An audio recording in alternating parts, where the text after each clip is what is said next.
Hello, my name is Rob and I will be your host for this video. Excel for free. First thing you want to do is go to office.com. You can buy a version of Office, that's this button, or you can get a free online version, that's this one.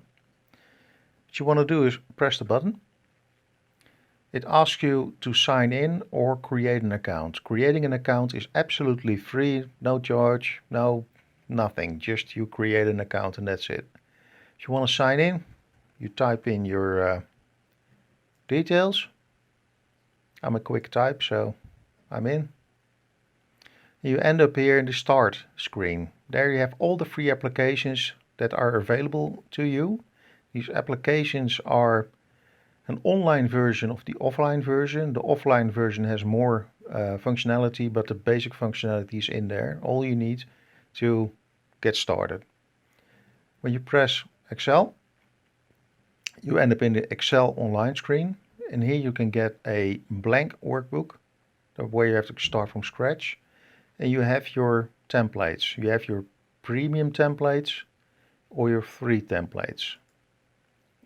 There's a whole bunch of templates in here, and if you go here, you can get even more. That's just, there's a lot of them.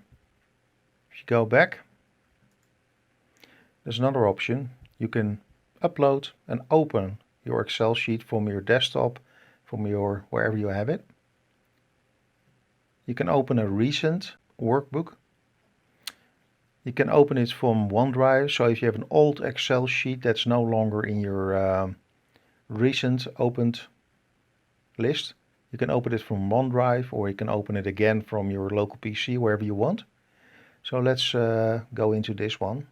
This is one of the free available templates. It's an invoice. Not everybody needs an invoice.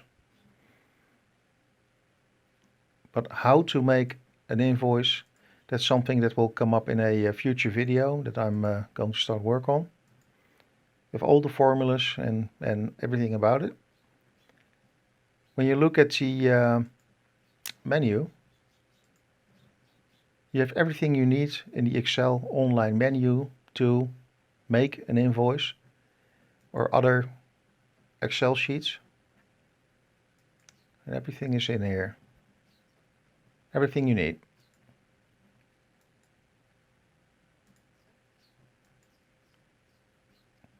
After you're done with your Excel sheet, you can of course save it, download a copy, or in another file extension. You can print it and you can share it. I'm going to do quite a few Excel related videos in the future. Please let me know which subject you want to see handled in a future video. Please like, please subscribe, and let's get it started. There's a lot more videos coming up about basically the Office applications. There's both the online version and the non-online version. So let me know what you want to see in the future. Okay, that's it from me. Thank you. Bye bye.